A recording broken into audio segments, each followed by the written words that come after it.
biggest demonstration against the coalition government in London took place last Wednesday. Nearly 40,000 students and lecturers protested controversial plans to triple tuition fees. Our Sam Baranowski takes us from Elon to London with this update from abroad. Hey guys, central London has been flooded with students this past week. They're being bussed in from all parts of the UK for protests against the plans to increase university tuition. The protests have mostly been peaceful, but check out this video here. Last week's march ended at the Conservative Party headquarters. Some protesters stormed the building and smashed windows.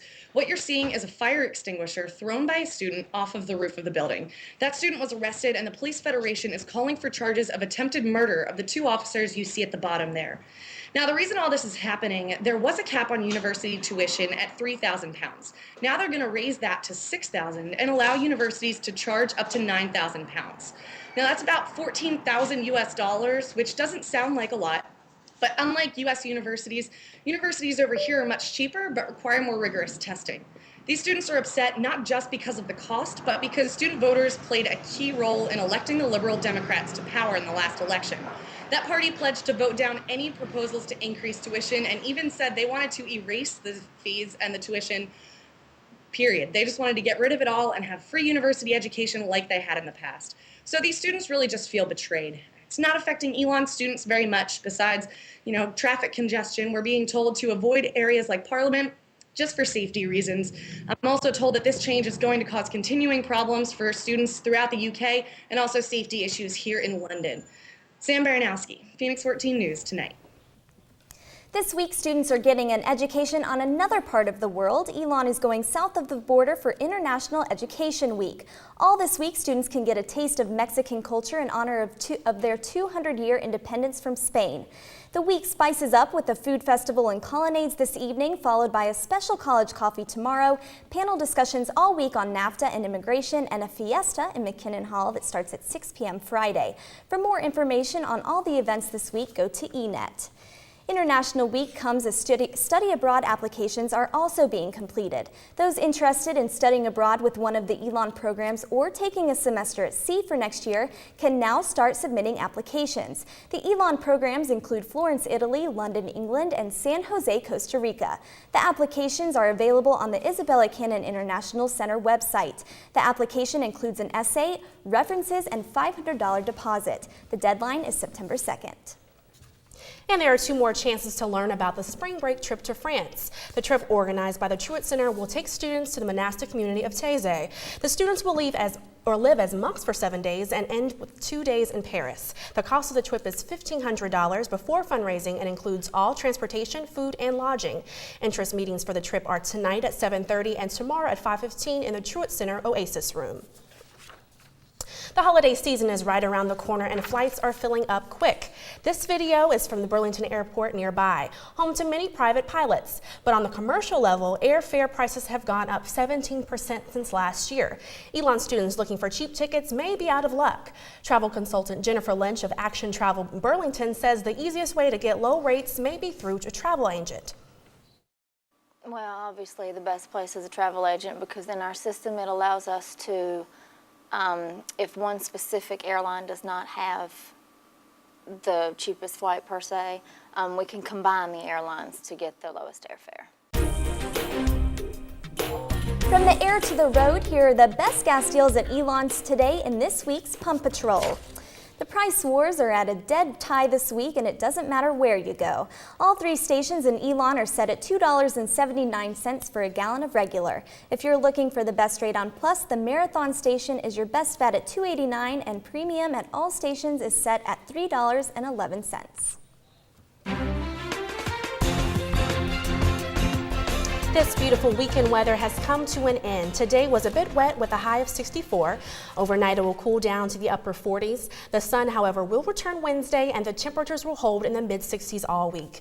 The football forecast for Saturday looks clear with a 0% chance of rain and the afternoon temperature will be 62. But fall is deceiving as warm afternoons turn to cool evenings.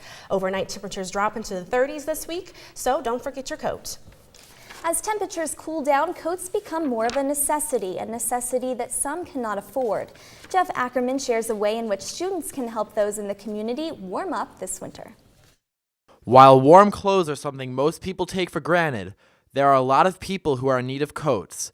That's why the Salvation Army and A Cleaner World Dry Cleaners created the Give a Kid a Coat program.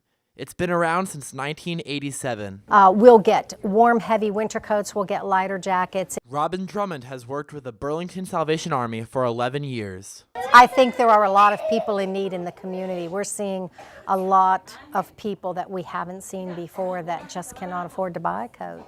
She's been impressed with the community's response. Last year was sparse on coats, but this year has been tremendous. Absolutely wonderful in the number of coats we've gotten, and the quality of the coats are fantastic. Donations from the community are given to A Cleaner World Dry Cleaners in Burlington, Greensboro, Winston-Salem, and High Point.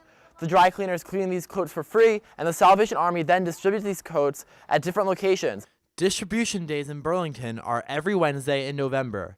Each person getting a coat must have their own Social Security card and can only take one coat. Jeff Ackerman, Phoenix 14 News Tonight. If you would like to donate a coat, you can do so until the end of November. The drive hours are from 9 to 4. The Caring Kitchen at the Assembly of God Church served its first meal in January of 1990. Today, the kitchen still feeds those who are in need of a free meal. But this week, there will be one less plate at the table. David Hodges reports. A hot meal, a refreshing drink, and some friends to share it with make the Caring Kitchen a favorite place for empty stomachs on weekends. It's just an enjoyable moment, meeting the people that's here, meeting, like I say, the staff, all of this. You know, it's an inspiration to you. The Caring Kitchen was founded by Ellen Burchell more than 20 years ago and has been inspiring people ever since, but no one more than Larry Fuller.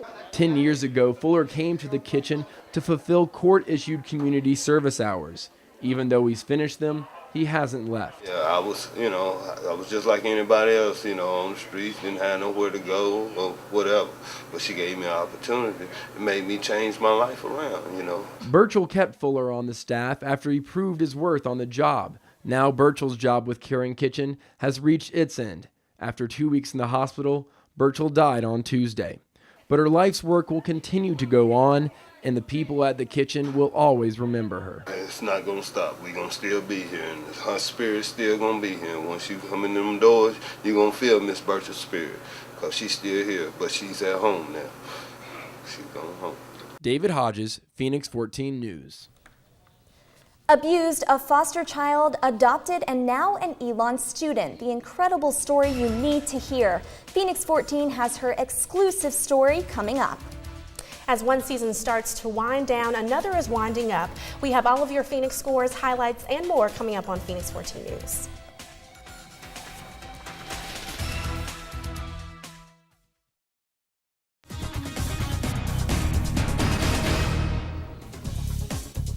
This is the story of an Elon student. She's a communications fellow, a Periclean scholar, a Watson scholar, and a pendulum editor.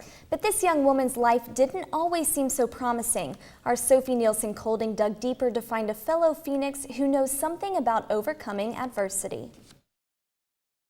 She was really abusive and just kind of beat me all the time. At 3 years old, Alex Trice was adopted by a volunteer worker. The woman took her out of the Philippines and gave her the worst 12 years of her life. The terrifying memories of Alex's adoptive mother are still fresh in her mind. She just started really strangling me and said, "I really just want to kill you right now." Even if Alex survived the physical trauma, she had to overcome the psychological torture too. Mercedes told me that I was abandoned, that my biological mother didn't love me. She used to say I was too stupid for school. She said that I wouldn't survive one day in school. Alex was never allowed inside a classroom and was even beaten for sneaking books. But one day, everything changed. I ran inside the house and I told my sisters, I was like, there are social workers outside. Someone had finally reported the abuse. A social worker came to take Alex away, and after 6 months in foster care, she found a home where people took care of her. This is Tanya Meacham, the social worker who came that night and has adopted me. The Meachams took Alex in and treated her like a daughter, especially making sure she went to high school. She's thankful for her family, but now she has two. In May, Alex met Linda Gwynn, her biological mother, for the first time. I was crying when I was excited. They had all these pictures of me in their house, and they were like, we always kept these pictures all these years because we hoped that one day we would be able to find you. After all these years, she hasn't let go. Alex Trice lives alone in her off-campus apartment, but her room is filled with familiar faces. Photographs of her biological brother, sister, and mother, and she also keeps a photo album of her childhood in the Philippines. From a scared child with one abusive mother, Alex is now a thriving college student and has 2 families that love her more than she's ever known, and they're both here to stay. Sophie Nielsen-Colding, Phoenix 14 News. Alex Trice's first adoptive mother was eventually caught and put in jail. She is now in a mental institution. Alex said she is happy to have filled the gaps in her past, so now she can focus on her future. All right, Jasmine, listen to this. Try eating 2 Twinkies, a medium Domino's pizza, a 12-inch Subway sub, and then compete in a 50-wing eat-off.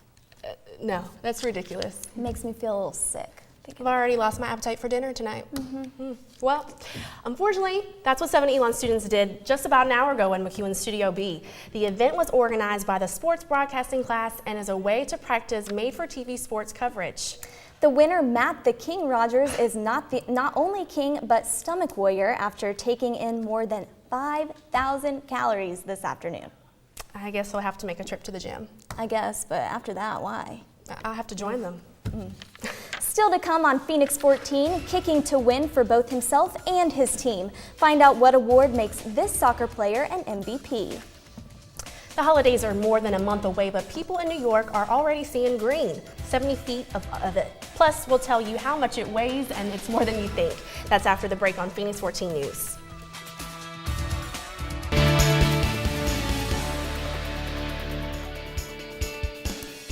Hey Phoenix fans, it was a great weekend for Elon Athletics. Overall, the Phoenix came away with 5 wins and only 1 loss. The football team fought off an almost comeback to beat Furman 30-25. Quarterback Scott Riddle was sidelined last week with a shoulder injury, but came back strong on Saturday. He led the Phoenix to a victory and broke a record. He is now the all-time leader in completions in the FCS. The volleyball team finished their season strong, defeating Appalachian State and Western Carolina.